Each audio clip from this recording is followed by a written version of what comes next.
बोल जयकारा बोल मेरे श्री गुरु महाराज की जय। श्री अमर ज्योति दर्शन। किसी संत ने कहा है, गहे शरण जो संतों की, ताके ऊंचे भाग, नित नित बढ़ता ही रहे गुरु चरणन अनुराग। जिस जीव को महापुरुषों की चरण शरण प्राप्त हो जाती है,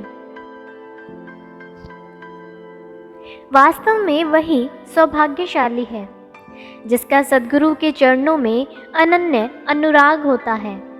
उसी का जीवन धन्य है।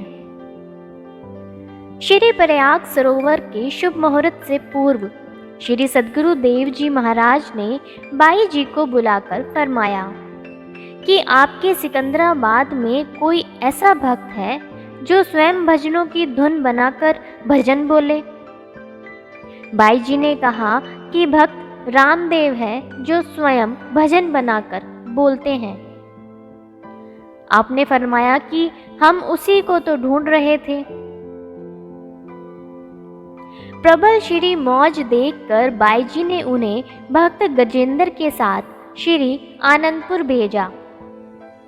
वहां उन्होंने श्री हुजूरी में यह भजन गाया, तुम ही राम हो तुम ही कृष्ण हो। भक्ति भाव से पूर्ण उनके हृदय से निकला हुआ प्रत्येक शब्द सुर ताल से मिलकर कानों में मानो अमृत रस घोल रहा था। हर गुरमुख मंत्रमुग्ध सा हुआ इस भजन को श्रवण कर रहा था। आप भी उनके गायन से अति प्रसन्न हुए। तत्काल महात्मा योग प्रेमानंद जी को बुलाकर फरमाया कि इनको भजन बनाकर दो, ये उसकी धुन बनाकर गाएंगे। महात्मा जी ने श्री आनंद सर की महिमा के कुछ भजन बनाकर दिए, जो उन्होंने अपनी आवाज में रिकॉर्ड करके श्री चरणों में भेंट किए। ये भजन अभी भी पर्व से पूर्व श्री स्नान के दिन तट पर गाए जाते हैं। श्री प्रभु जी ने पुनः इन भक्तों को भक्त ईश्वर जी के साथ मिलकर श्री श्री 108 श्री प्रथम पातशाही जी महाराज, श्री श्री 108 श्री द्वितीय पातशाही जी महाराज, श्री श्री 108 श्री तृतीय पातशाही जी महाराज, श्री श्री 108 श्री चतुर्थ पातशाही जी महाराज की जीवन गाथाएं गायन करने की सेवा सौंपी। इन्होंने वे सब रिकॉर्ड करके श्री चरणों में भेंट की। श्री प्रभु जी उनकी सेवा व लगन से अत्यधिक प्रसन्न हुए। इसके पश्चात आपने भक्त रामदेव जी को फरमाया कि आनंद भजन माला में लिखे भजनों की धुन बनाकर दो। भक्त जी को हिंदी का एक अक्षर भी पढ़ना नहीं आता था। जिस कमरे में रिकॉर्डिंग हो रही थी, आपने वहां कृपा फरमाई। भक्त जी ने विनय की कि उन्हें हिंदी भाषा का ज्ञान नहीं, इसलिए उसे समझने में बहुत कठिनाई हो रही है।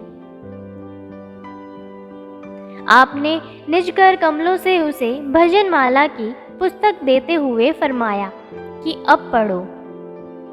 अद्भुत करिश्मा हुआ।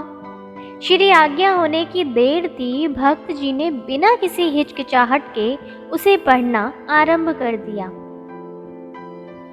श्री प्रभु जी की अहेतु कृपा निरक्षर को विद्वान बना देती है और गूंगे को जुबान प्रदान कर देती है। यहाँ भी ऐसा ही चमत्कार हुआ। भक्त जी स्वयं भी दंग रह गए। प्रतिदिन स्तुति में गायन किया जाता है, जिस पर होमे गुरु दयाल, भक्ति धन से करे निहाल। महापुरुषों की दया दृष्टि जिस जीव पर पड़ जाती है, उसे भक्ति धन से मालामाल कर देते हैं। सब प्रेमियों पर अथाह कृपा बरसाकर आपने अब आगे की ओर प्रस्थान किया। रूहानियत के सम्राट श्री सद्गुरु दाता दयाल जी ने आध्यात्मिक प्रकाश की ज्योति से प्रेमियों के घट को रोशन करने 25 जनवरी सन 1986 को प्रातःकाल सिकंदराबाद आश्रम में कृपा फरमाई। 5 वर्षों के पश्चात श्री प्रभु जी के शुभ आगमन की खुशखबरी पाकर सब और उल्लास छा गया। प्रभु मिलन की घड़ियों को समीप जानकर गुरमुख प्रेमी जन ढोल नगारों की धुन पर भजन गा गा कर नाचने लगे। चहुं ओर ऐसा समागम बन गया कि प्रकृति भी खुशी से झूम उठी। मयूरों को नृत्य करने के लिए बादल की घटाओं की आवश्यकता ही न रही। सब ओर आनंद बरसने लगा। गुरमुख जन प्रेम विभोर होकर प्रभु मिलन की चाह में पलके बिछाकर बैठे थे। तभी सामने से मधुर हॉर्न बजाती हुई श्री कार में श्री सद्गुरु दाता दयाल जी ने दोनों कर कमलों से सबको आशीर्वाद प्रदान करते हुए अमृत वेला में आश्रम में प्रवेश किया। महात्मा विचार परमानंद जी ने श्री प्रभु जी को हार व गुलदस्ते भेंट कर स्वागत किया। श्री मंदिर जी में श्री आरती पूजा का कार्यक्रम हुआ। प्रेमियों ने हर्षित मन से शुभ स्वागत के भजन गाए। उसके पश्चात लगभग 10 बजे महाप्रभु जी ने एक भक्त जी के घर कृपा फरमाई। भक्त जी ने महाप्रभु जी के शुभ आगमन की खुशी में सारे घर को सुगंधित पुष्पों के बंधनवार से सजाया हुआ था। आपके चरण स्पर्श करते ही सब ओर एक अलौकिक प्रकाश छा गया। श्री दर्शनों की अनूठी आभा निरख उसका हृदय पुलकित हो उठा। बहुत ही प्रसन्न मुद्रा में आपने फरमाया, यह जीव चिरकाल से माया की लपेट में आया हुआ है। मन और माया इससे ऐसे कर्म करवाते हैं जिनसे यह बार बार जन्म मरण के चक्र में आता जाता है।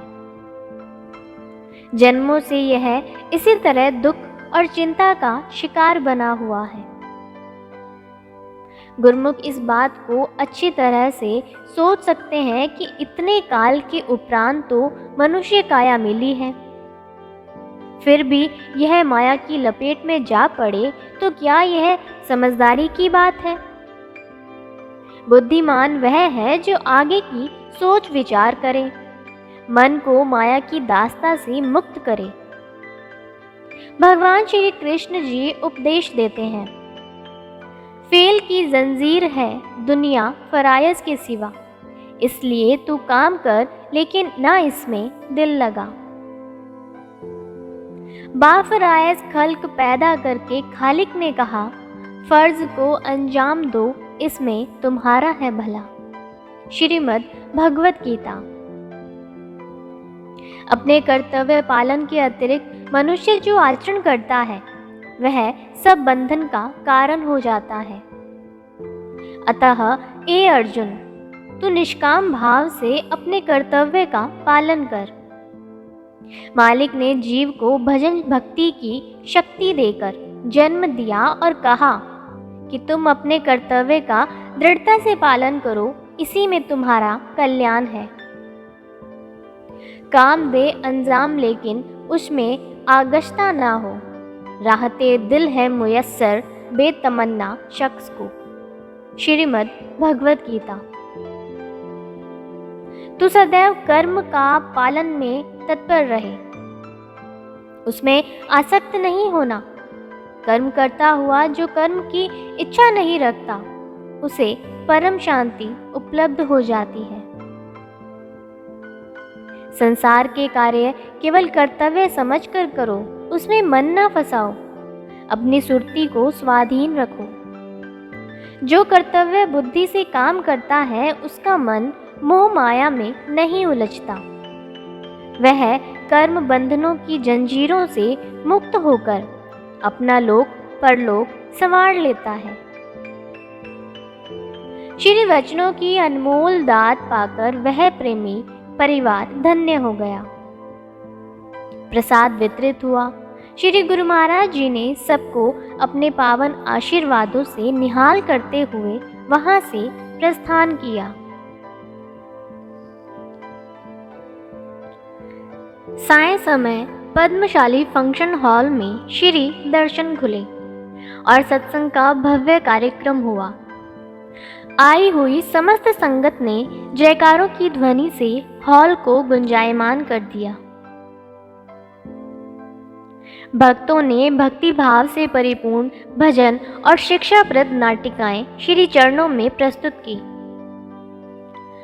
महाप्रभु जी भी उनके असीम प्रेम को देखकर मंद मंद मुस्कुरा उठे। ऐसा मनमोहक नजारा पाकर प्रेमी जन खुशी से झूम उठे। जुगल और शाहपुर में पक्की सड़कें नहीं बनी थी और सारे मार्ग में धूल मिट्टी के ही गुबार थे। वहां की संगत भी नयन बिछाए प्रभु आगमन की बाट जो रही थी। करुणा सागर श्री सद्गुरुदेव जी महाराज ने कुछ भक्तों को फरमाया कि पानी के 2-3 टैंकरों से इस मार्ग पर अच्छी तरह से छिड़काव करो ताकि सब धूल मिट्टी दब जाए।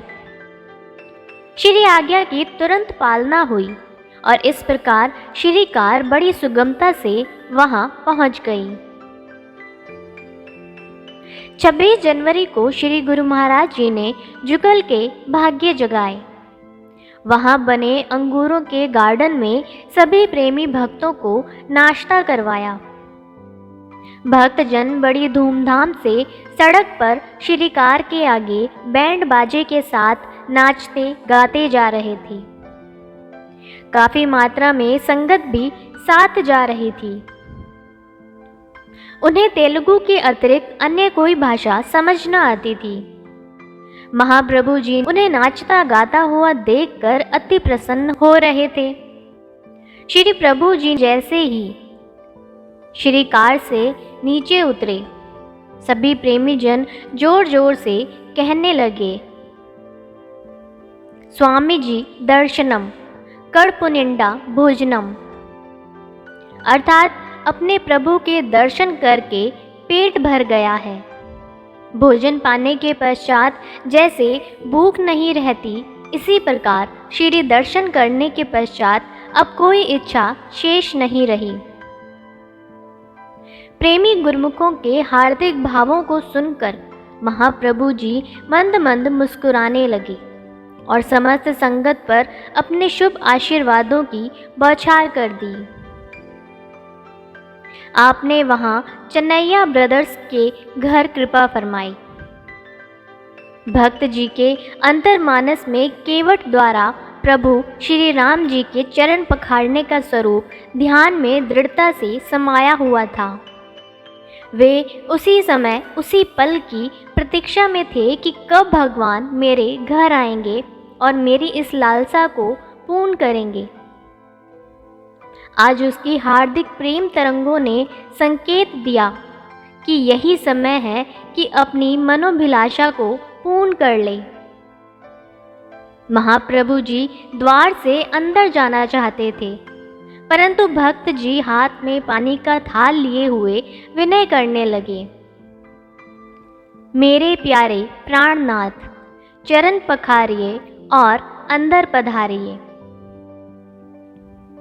मंद मंद मुस्कुराते हुए श्री प्रभु जी ने फरमाया, अंदर चलकर तेरी इच्छा को पूर्ण करेंगे। उसने पुनः पुनः यही विनय की कि प्रभु जी चरण पखारिए और अंदर पधारिए। प्रेम विभोर भक्त की दशा को निहारते हुए प्रेम विवश श्री प्रभु जी ने जुराबें उतारी और उसी पानी भरे थाल में दोनों चरणों पर खड़े हो गए। उसने अपने हृदय की युगों से संजोई हुई अभिलाषा को पूर्ण किया। अपने हाथों से श्री चरण कमलों को पानी से पखारा। पुनः चरणों को पोंछकर चरणदासी पहनाई। श्री प्रभु जी ने अपने कर कमल उसके शीश पर धर अंदर प्रवेश किया। उस समय वहां उपस्थित भक्तजनों एवं संगत को इस अनुपम दृश्य को देखकर भगवान श्री राम और केवट वाला प्रसंग स्मरण हो आया। भक्त जी ने बाहर खुले आंगन में संगत के लिए सब व्यवस्था की हुई थी। श्री गुरु महाराज जी ने सुंदर सिंहासन पर विराजमान होकर सबको श्री दर्शन दिए।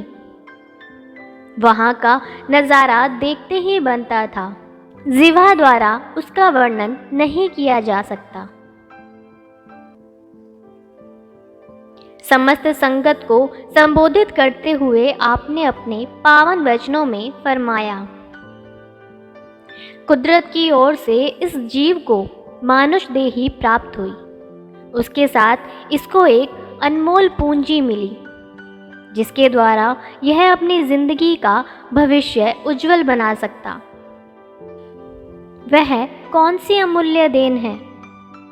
भविष्य उज्जवल बनाने का क्या साधन है? वह है श्वासों की पूंजी। इंसान के श्वास जो भक्ति की ओर लगते हैं, उनसे उसे सच्ची दात प्राप्त होती है। अनमोल सरमाया एकत्र होता है और परलोक सुधार का कार्य संपन्न हो जाता है।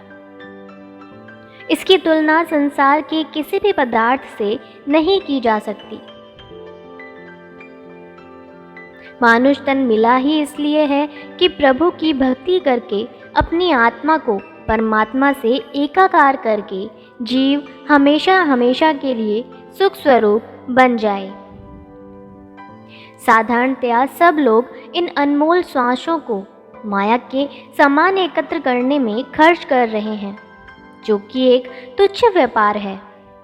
इसके बदले इंसान को दुख के सिवा कुछ न मिलेगा। जिस प्रकार जोहरी हीरे की जो कीमत मांगे उसे देने में संकोच नहीं किया जाता, उसी प्रकार तन मन धन देकर भी यदि मालिक की भक्ति मिल जाए तो विचारवान उसे लेने में संकोच नहीं करते।